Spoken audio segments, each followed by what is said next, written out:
नीतीश जी जब सीधे जीत नहीं सके हैं तो वह उन्होंने दो चार अपने एजेंट बहाल करके रखे हैं जो इसी काम में लगा रहता है कि कैसे भाजपा का वोट कटे।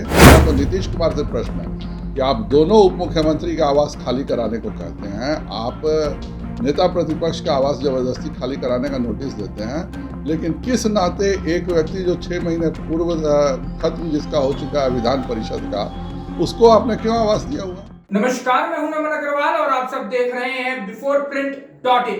बिहार के माननीयों को मिलने वाले सरकारी बंगले को लेकर भाजपा के प्रदेश अध्यक्ष संजय जायसवाल ने बिहार सरकार और सीएम नीतीश कुमार पर जोरदार हमला बोला है। भाजपा नेता ने कहा है कि सरकार माननीयों को मिलने वाले बंगले को लेकर एक तरफा कार्य कर रही है। दरअसल बिहार सरकार की तरफ से बिहार के पूर्व उप मुख्यमंत्री रेणु देवी और तारकिशोर प्रसाद के साथ नेता प्रतिपक्ष विजय कुमार सिन्हा को जल्द बंगला खाली करने के लिए नोटिस मिला है, जिसके बाद इस मामले को लेकर बिहार भाजपा के नेता संजय जायसवाल ने सरकार पर जोरदार हमला बोला है। उन्होंने कहा है कि नीतीश कुमार के गुर्गे से बंगला नहीं खाली करवाया जा रहा है, बल्कि भाजपा के नेताओं से बंगला खाली करवाया जा रहा है। संजय जायसवाल ने कहा कि जो लोग विधायक और विधान पार्षद नहीं हैं, उनके खिलाफ बंगला खाली कराने के लिए कोई कार्रवाई नहीं हो रही है, जबकि उनकी सदस्यता 6 महीने पहले ही समाप्त हो गई है। ऐसा सिर्फ इसलिए हो रहा है क्योंकि उन्हें नीतीश कुमार का सपोर्ट मिल रहा है। वह मुख्यमंत्री के एजेंट है, यह हमेशा से एजेंट पालते रहे हैं। हालांकि संजय जायसवाल ने किसी का नाम नहीं लिया, लेकिन इशारों ही इशारों में उनका यह इशारा किसी को लेकर था तो यह बिल्कुल समझ में आ रहा था। इसके अलावा उन्होंने कुर्नी उपचुनाव को लेकर कहा कि यहाँ नीतीश कुमार सिर्फ अपनी ही पार्टी से नहीं बल्कि अपने गुर्गों की पार्टी से भी उम्मीदवार खड़ा कराए हैं ताकि वह बीजेपी के वोट काट सके, लेकिन इससे भाजपा को कोई फर्क नहीं पड़ने वाला है। उन्होंने जाति आधारित चुनाव को लेकर कहा कि बीजेपी हमेशा अपने काम को लेकर वोट मांगती है। 2020 के चुनाव में हमने मोदी के नाम पर और उनके काम पर वोट मांगा था, जिसमें हमें 74 सीटें मिली थी।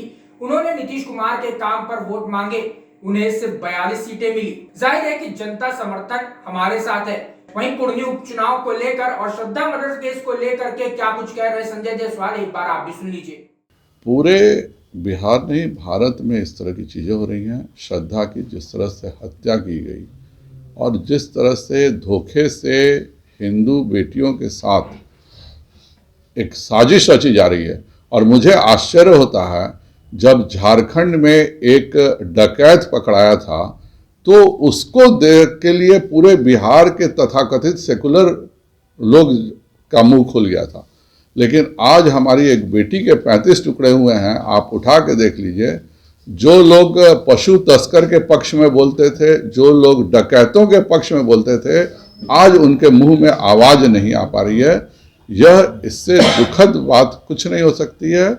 बहुसंख्यक समाज को समझना चाहिए कि हमें अपने अधिकारों के प्रति सचेत रहना पड़ेगा।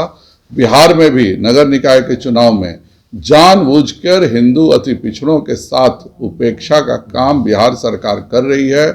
जो कुल्हैया मुसलमान हैं, शेखौरा मुसलमान हैं, जो भी फॉरवर्ड हैं, जो अगड़े माने जाते हैं मुसलमानों में, उनको अति पिछड़ा में शामिल किया गया है। सरफराज आलम जब खुद कुल्हैया के मंत्री हैं, तो जितने भी हिंदू अति पिछड़ों का हक मुस्लिम सवर्णों को दिया जा रहा है, वह उसको अति पिछड़ा आयोग को जरूर ठीक करना चाहिए। समय बता देगा, 8 तारीख तक का इंतज़ार कीजिए। यह बात निश्चित है कि भारतीय जनता पार्टी जीतेगी। नीतीश जी जब सीधे जीत नहीं सके हैं तो वह उन्होंने 2-4 अपने एजेंट बहाल करके रखे हैं जो इसी काम में लगा रहता है कि कैसे भाजपा का वोट कटे। जनता काफ़ी समझदार हो चुकी है और जनता इस तरह के जो लोग हैं जो कि वोट काटने के लिए जिनको एजेंट के रूप में बनाया गया। मेरा तो नीतीश कुमार से प्रश्न है कि आप दोनों उप मुख्यमंत्री का आवास खाली कराने को कहते हैं, आप नेता प्रतिपक्ष का आवास जबरदस्ती खाली कराने का नोटिस देते हैं, लेकिन किस नाते एक व्यक्ति जो 6 महीने पूर्व खत्म जिसका हो चुका है विधान परिषद का, उसको आपने क्यों आवास दिया हुआ? तो यह सब कुछ नीतीश जी की शुरू से आदत रहती है कि कुछ वो डमी रखते हैं, जो डमियों का उपयोग करते हैं। वह डमी का उपयोग राजद के खिलाफ भी करते हैं, भाजपा के खिलाफ भी करते हैं। इस तरह के डमी लोगों की चिंता में एक सवाल है कि भारतीय जनता पार्टी केवल और केवल नरेंद्र मोदी जी के कार्यों पर वोट मांगती है। 2020 में भी हमने नरेंद्र मोदी जी के नाम पर वोट मांगा और इसलिए हम 74 जीते।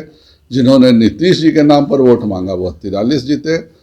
और आज भी हम नरेंद्र मोदी जी के कार्यों पर वोट मांगते हैं। समीकरण बैठाना 6 बजे शाम को जो लोग महफिल सजाते हैं उनका काम है कि इसको काटो, इसको जोड़ो, इसको बांटो। भारतीय जनता पार्टी सभी का, सबका साथ, सबका प्रयास, सबका विकास पर ही आधारित कार्य करती है। सर एक आखिरी सवाल, ये सर किनको किनको नोटिस मिला है सर बंगला खाली करने की? दोनों उप मुख्यमंत्रियों को नोटिस मिला है, नेता प्रतिपक्ष को नोटिस मिला है। बंगला खाली नहीं करने पर उनसे जुर्माना वसूला जा रहा है। लेकिन नीतीश जी के जो गुर्गे हैं जिनको उन्होंने रख के छोड़ा हुआ है उनको नोटिस, उनसे बंगला नहीं खाली कराया जाता है। भले वह विधायक रहे नहीं रहे, विधान पार्षद रहे नहीं रहे, उनको बंगला इसीलिए दिया गया है कि वह नीतीश कुमार के नौकरी बजाएं और नीतीश कुमार का काम करें। अगर आपको हमारा वीडियो पसंद आया हो तो इसे लाइक करें, सब्सक्राइब करें और साथ ही बेल आइकन दबाना ना भूलें।